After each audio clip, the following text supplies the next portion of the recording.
मित्रांनो, स्वागत आहे तुमचं कार टेक केअर मध्ये। तुम्ही सीएनजी कार वापरत असाल तर तुमच्या बाबतीत सुद्धा हे घडू शकतं। तर गाडीमध्ये सीएनजी ब्लास्ट होण्याची दोन महत्त्वाची कारणं आहेत, ज्यामध्ये गाडीचं सीएनजीचा जो टँक आहे तो ब्लास्ट एक होऊ शकतो आणि दुसरं जे आहे तो सीएनजीचा गॅस लिकेज होऊ शकतो।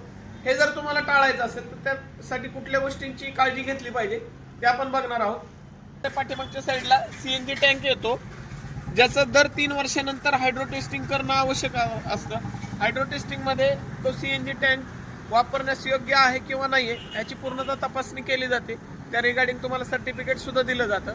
दुसरी जी महत्त्वाची गोष्ट आहे, तुम्ही जर गाडी कंटिन्युअसली सीएनजी वरती वापरत असाल तर दर 15,000 किलोमीटर नंतर गाडीचं सीएनजी सर्व्हिस करून घेतलं पाहिजे। तर सीएनजी सर्व्हिस मध्ये प्रामुख्याने तुम्ही या ठिकाणी पाहू शकता, गाडीचे जे गॅसचे पाईपलाईन्स आहेत त्याचे connections, metal pipes, rubber pipes, पेपरायझरचं किट इत्यादी गोष्टी चेक केल्या जातात। आवश्यक असेल तर त्या बदलल्या जातात। त्याचबरोबर बायचान्स तुमच्या गाडीमध्ये जर गॅस लिकेज झाला किंवा गाडीने पेंट घेतला तर त्या ठिकाणी तुम्हाला काय करायचं, सगळ्यात अगोदर गाडी तुम्हाला बंद करायची। केल्यानंतर तुम्हाला तात्काळ पाठीमागच्या साईडला जो सीएनजी टँक आहे त्याचा अशा प्रकारे कंट्रोल वॉल येतो, तो तुम्हाला बंद करायचा। तुमची गाडी जर कंपनी फिटेड सीएनजी असेल तर तुम्ही या ठिकाणी पाहू शकता, गाडीच्या को पॅसेंजर सीट खाली अशा प्रकारे फायर सेफ्टी किट प्रोव्हाइड केलेलं असतं, ज्याचा वापर करून तुम्ही आग आटोक्यात आणू शकता।